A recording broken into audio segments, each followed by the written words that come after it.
Fala pessoas, tudo bem? Sejam bem-vindos ao nosso terceiro episódio da Supcast, nosso podcast dentro da APAS Show 2023. Olha só isso, sensacional.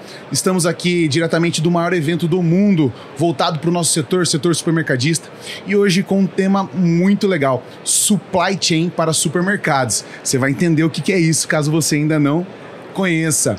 Para isso, trouxe uma convidada muito especial, que domina, é expert no tema, e quero apresentar para vocês. Seja muito bem-vinda, Cibele Vacchiano. Acertei seu sobrenome? Acertou sim, Luciano. Muito obrigada. Um prazer estar aqui com vocês. Um prazer poder participar com vocês aí desse momento, viu? Que legal, seja muito bem-vinda mais uma vez. Obrigada. Só trazem pessoas com sobrenomes difíceis aqui pra mim, dá um desafio assim, bem interessante. Estou me saindo bem, eu acredito. Não, pronunciou perfeitamente, viu? Foi legal. Ótimo, muito bom.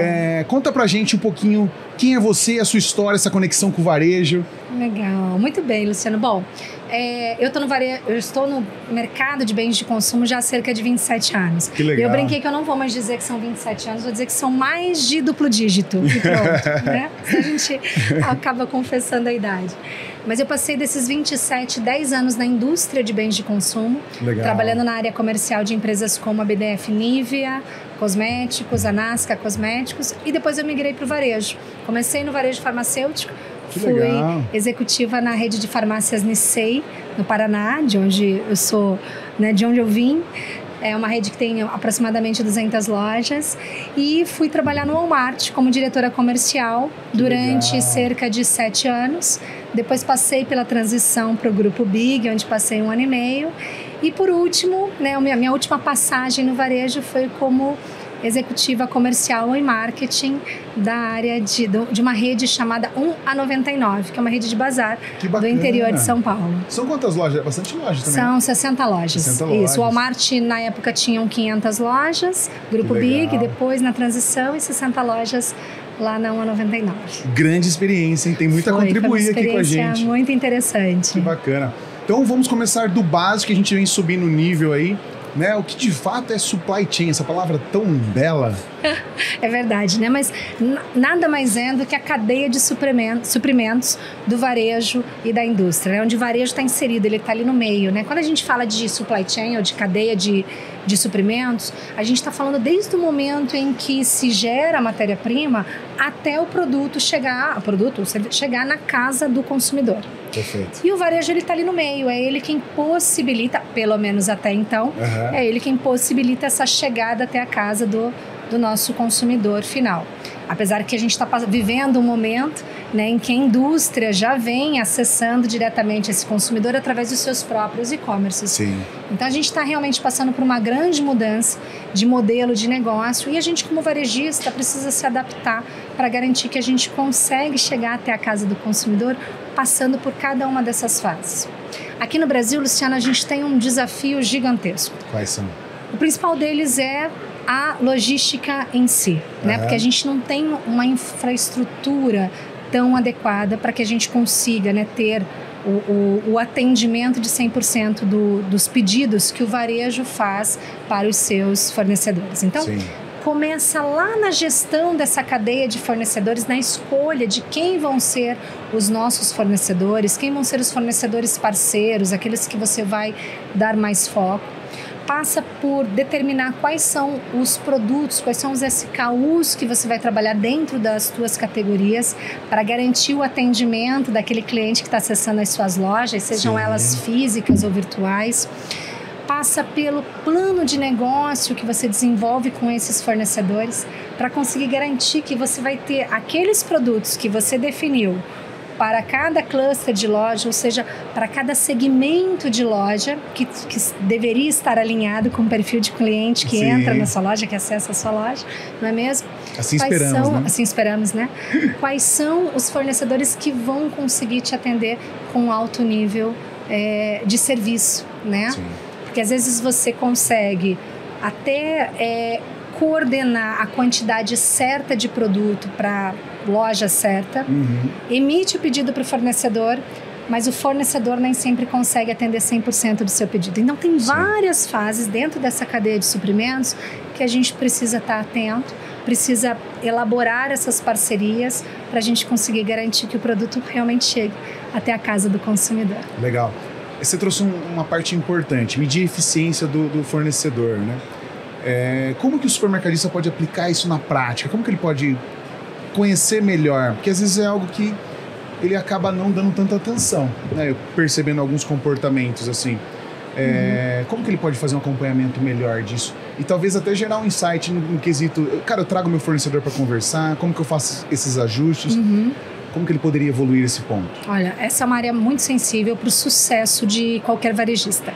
Se a Ruptura no Brasil fosse um varejista, ela seria o terceiro maior varejista do Brasil. Olha só. A gente tem um percentual de duplo dígito de rupturas no Brasil, Caramba. que a gente fala de identificadas. O que significa isso? Eu olho para o meu estoque, para o relatório de estoque que o meu sistema me fornece e vejo que eu tenho X itens que estão zerados, que estão com zero estoque. Essa é a ruptura que a gente chama de identificada. Mas você pode dobrar esse percentual com as rupturas que não são identificadas. Dá um exemplo do que seria as identificadas. Você chega na loja para comprar um iogurte, uma marca e um sabor específico de iogurte, e ele não está na gôndola refrigerada, ele está lá atrás no depósito, no depósito da loja. Sim. E não veio ainda para a área de vendas porque alguém não foi lá e repôs. Isso também faz parte da cadeia de suprimento. Então a gente tem uma parte, um pedaço que é sistêmico, uma parte, um pedaço que é algoritmo, ou seja, que é a forma como o sistema te ajuda a calcular a quantidade de produto que você vai solicitar ao seu fornecedor. Você tem a quantidade que o fornecedor efetivamente te entregou. E depois você tem toda uma parte processual de ceder para a loja ou quando é entregue diretamente na loja. Sim. De abastecimento das pessoas que são responsáveis por manter esse produto na área de vendas. Então, é uma cadeia extremamente complexa e que demanda de processos, tecnologia, bons algoritmos e de pessoas muito bem treinadas para conseguir entregar. Então, legal. Como é que eu meço a eficiência, né, desse processo como um todo? Existem vários indicadores. O indicador que eu gosto muito se chama Fill Rate, que é o nível de serviço de entrega do fornecedor. Ele não é o melhor, mas ele é simples de ser mensurado. Quer dizer assim, eu pedi 200 unidades de um determinado fornecedor. Certo. E ele me entregou 60%, me entregou 70% dessas unidades. Então, o nível de serviço desse fornecedor foi de 70%, por exemplo. Okay. Tá? Esse é um índice de nível de serviço. Ele tem um problema, porque dentro de um mesmo fornecedor eu tenho produtos que giram muito, que são a curva A e a curva B. Sim. E eu tenho aqueles produtos que não giram nada, a curva C, a curva D, que giram menos. Mas giram menos, né? E o varejo, ele vive de giro, é importante para ele o giro dos produtos, para que ele possa ter um bom fluxo de caixa, para que ele possa ter um bom resultado. Muito bem.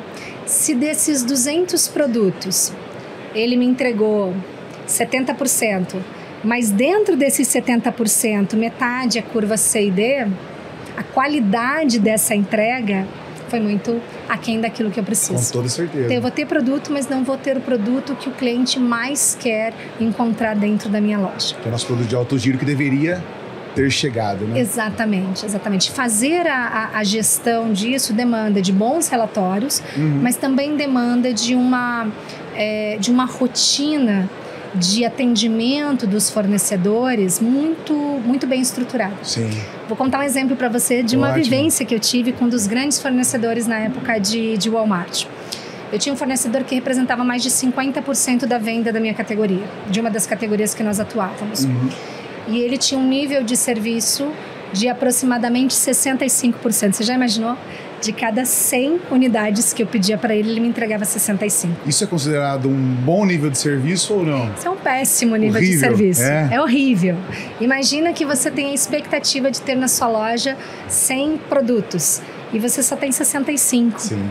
Né? A loja vai ficar com buraco, você não vai conseguir preencher as prateleiras de forma adequada, o cliente vai buscar o produto e não vai encontrar.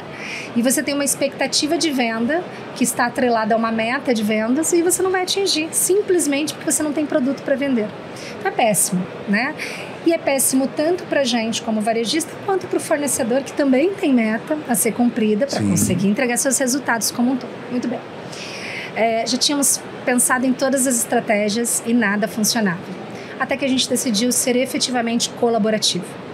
Porque quando a gente fala de colaboração, as pessoas pensam que vamos fazer uma reunião aqui, vamos colaborar. Não é isso. Ser colaborativo, estruturar uma reunião de negócios colaborativa, significa você trazer todas as áreas, tanto da indústria quanto do varejista, que efetivamente vão impactar no resultado que você está esperando, naqueles indicadores de desempenho que você quer impactar. Nesse caso, eu queria melhorar o nosso nível de serviço, como um todo. Então, a gente trouxe da parte do fornecedor o time de supply chain, o time de logística, o time de fábrica, o time de PCP, que faz o planejamento de produção da indústria. E do nosso lado, a gente trouxe o time de reabastecimento, o time de pricing, o time da área comercial, o time de logística e o time de CD. Sentamos todo mundo ao redor de uma mesa, numa reunião que durou quase 4 horas. Mas a gente conseguiu entender o que nós, como varejistas, podíamos melhorar no nosso processo. Uma coisa simples, a gente emitia pedidos, sei lá, toda quarta-feira. Se a gente emitisse na terça, o pedido entrava na fábrica e conseguia ter uma cadência dentro da fábrica muito melhor do que entrando na quarta. Só fazendo esse ajuste, a gente já melhoraria uns 5% de nível de serviço. Legal. Quais eram os produtos e qual a quantidade dos itens que a gente estava pedindo. A gente fatiou esses pedidos. Em vez de fazer um único pedido semanal, a gente dividiu em 2 pedidos. Enfim, uma série de ajustes da parte do varejo e também uma série de ajustes por parte da indústria. Em 2 meses, a gente saiu de 65% para 85% de nível de serviço. Olha o resultado É como disso. se eu pudesse vender 20% a mais em apenas 2 meses. E a gente sabe o quanto é difícil dentro do varejo conseguir aumentar a venda em 20%. É um grande desafio. Então, a colaboração é muito mais fácil, mais rápido quando você faz planos sozinhos. Né? Você abre o Excel, faz as análises, define lá o plano, o que, quando, onde, por quê, e só delega para as pessoas. É muito mais fácil, muito mais rápido, mas é muito menos efetivo. Quando você precisa colocar pessoas que pensam diferentes, de departamentos diferentes numa mesma sala, para construir um plano em conjunto, o desafio é maior, mas o resultado eu posso garantir que é muito melhor também. Adorei essa ideia, esse insight. Trazer o fornecedor para perto. Vamos entender o que a gente pode melhorar aqui internamente, né? O que vocês devem melhorar aí da parte de vocês também para a gente conseguir o resultado que a gente espera. Foi beneficiado o fornecedor, foi beneficiado o varejo. Olha que legal. Exato. Muito bom. Esses tipos de insights que acho que abre a mente, né, da gente, de nós varejistas, para tomar algumas pequenas decisões que vai levar a gente para um resultado melhor. É isso. Legal, muito bom. E sabe uma coisa que eu aprendi a fazer no varejo? É que normalmente é a indústria que visita o varejista. Sim. A gente nunca vai visitar a indústria. É. A quantidade de insights e de melhorias que a gente conseguiu construir indo visitar a indústria, né, entendendo como é que é o modelo de fabricação, entendendo como é que é o modelo de expedição, a quantidade de melhorias e ajustes que a gente conseguiu fazer, inclusive melhorar a negociação comercial por conta dessas visitas à fábrica e entender como é que é a cadeia de suprimentos dentro da indústria ou até do distribuidor.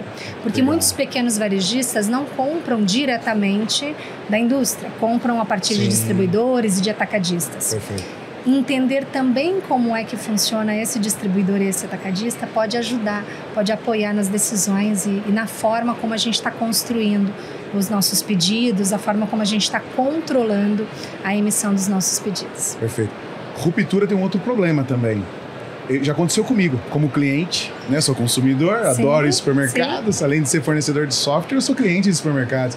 E eu compro só nos meus clientes, viu? Isso mesmo, tem que ser fiel, né? Tem que ser fiel. E já aconteceu de eu chegar em determinada loja, não tinha o produto que eu gostaria, né? Eu fui para comprar aquele determinado produto, não comprei nenhum outro produto na loja e fui para um outro estabelecimento.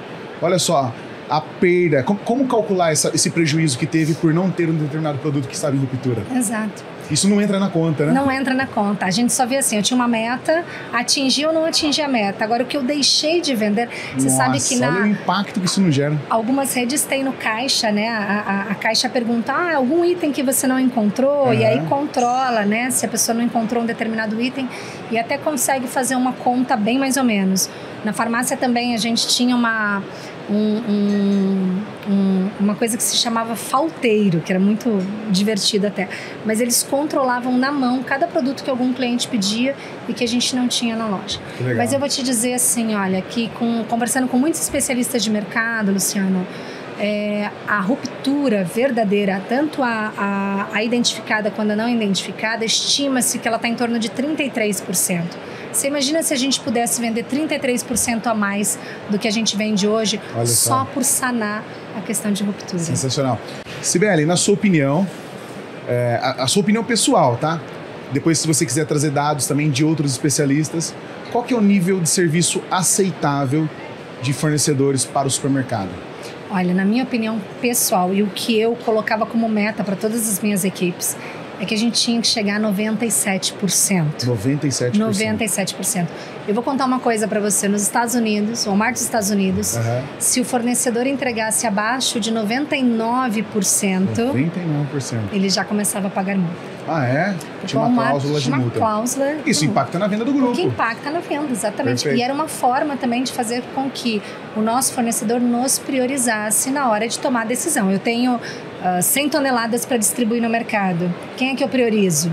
Priorizar aquele que eu tenho maior impacto se eu deixar de atender. Então, esse também era um ponto muito importante. É claro que para chegar em 97% no Brasil é um grande desafio. É um grande desafio. Pela questão logística, pela questão do transporte, por todos os impactos que a gente tem ao longo de toda a ao longo de toda a cadeia, né, de suprimentos dentro do Brasil como um todo. Quando a gente compara com a infraestrutura de outros países, a gente ainda tem muito a avançar.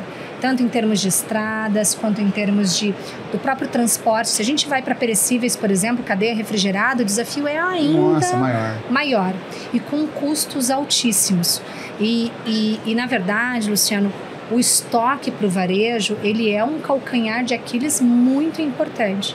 Então, se a gente consegue ter um alto nível de serviço, a gente consegue ter menos dias de estoque dentro de casa. Perfeito. Porque quando eu vou determinar qual a quantidade de dias de estoque que eu tenho que ter dentro de casa para evitar a ruptura, eu tenho lá um percentual desse algoritmo que são os dias de segurança. A gente chama de estoque de segurança. Estoque de segurança, sim. Que é para garantir que eu não tenha ruptura, que eu não deixe, que não aconteça o que aconteceu com você. Perfeito. Você ir até a minha loja, procurar o produto e vai embora e eu nem sei que você procurou por aquele produto e ainda deixou de comprar vários outros que estariam dentro da sua cesta de produtos. Então, ter um alto nível de serviço impacta na quantidade de dias de estoque que eu tenho que ter dentro de casa. Dias de estoque não são dias. Dias de estoque é dinheiro. Concordo porque plenamente. Cada um dia de estoque a mais que eu tenho que ter dentro de casa é um capital que eu poderia estar investindo para ter algum retorno. Mas não, ele está lá parado, né? Simplesmente porque eu não tenho a segurança de que eu vou ter o produto entregue na data que eu combinei ou que eu tinha previsto. Ótimo, isso é muito importante. É dinheiro, de fato, parado. Às vezes, sofrendo algum tipo de dano, vencendo, né? Todo aquele cuidado que você tem que ter com o estoque. Já vamos até entrar nessa questão de estoque, que é muito legal, um tema muito bacana.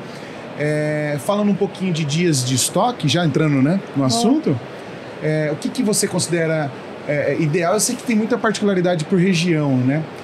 Não tem como você medir essa efetividade, por exemplo, São Paulo, Rio, em outras regiões do interior, né? Você pega a capital, você vai para o interior, já muda um pouquinho, né? Então você tem que ter essa análise por regiões, né? Mais ou menos assim, nessa linha que vocês seguiam? E também tem muito a ver com o posicionamento da rede.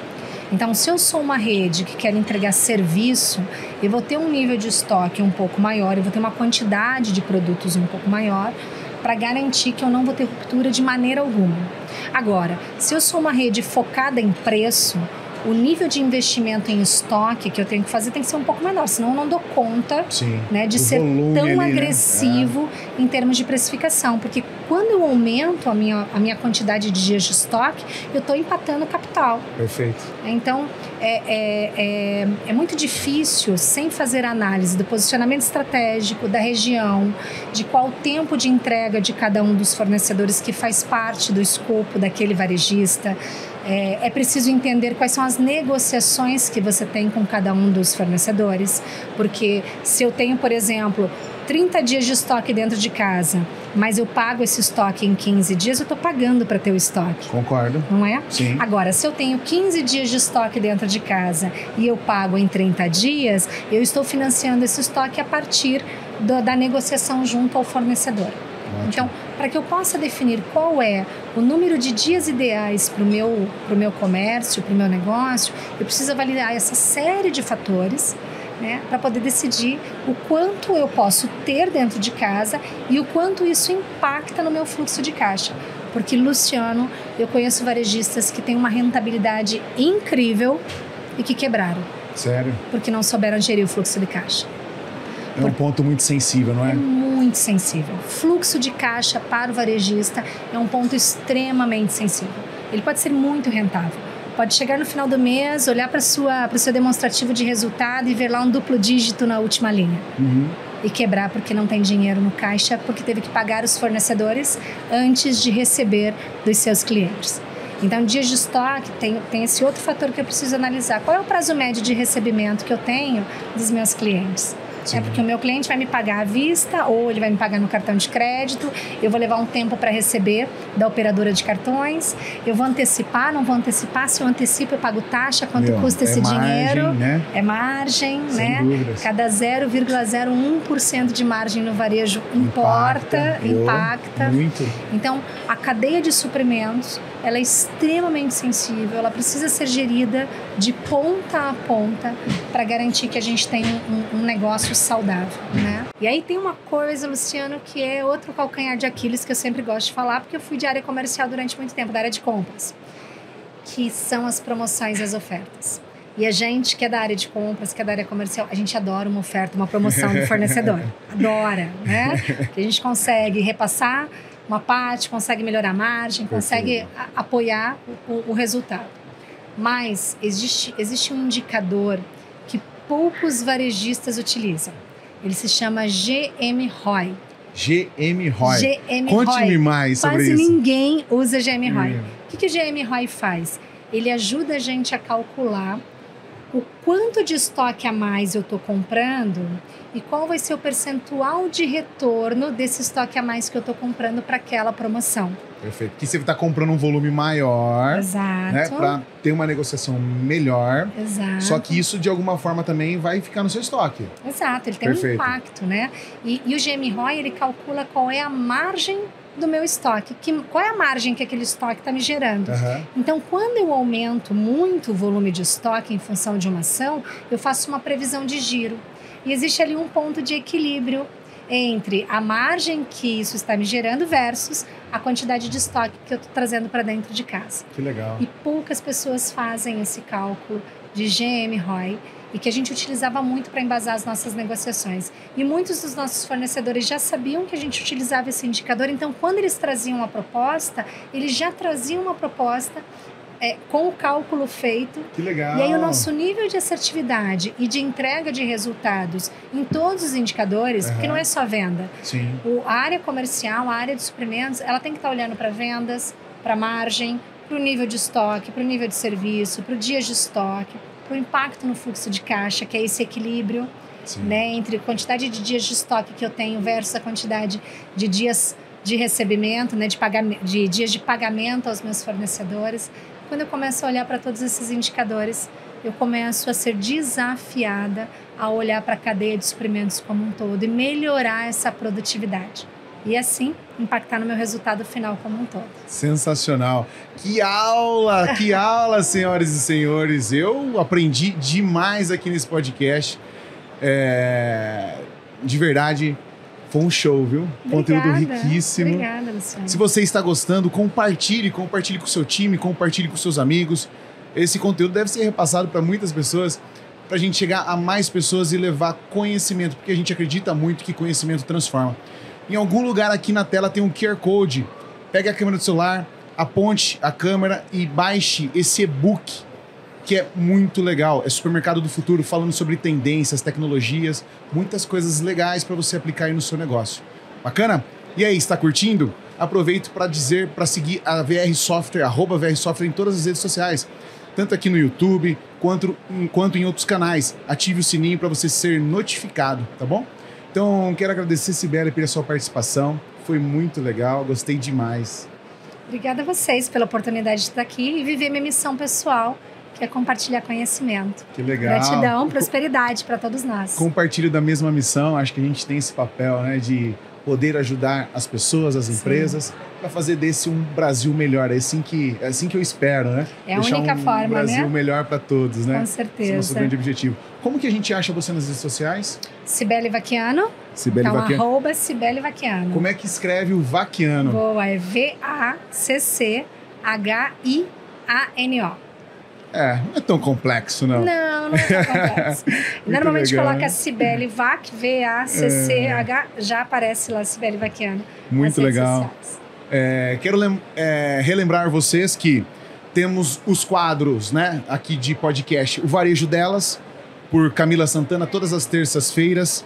Temos também de TI para TI, com o João Mantovani, todas as quartas-feiras. ESG Time, com André Teté, todas as sextas-feiras, tá? Então, nosso próximo episódio é a experiência do cliente como fonte de vendas. Fechado? Nos vemos no próximo episódio. Até mais. Tchau, tchau.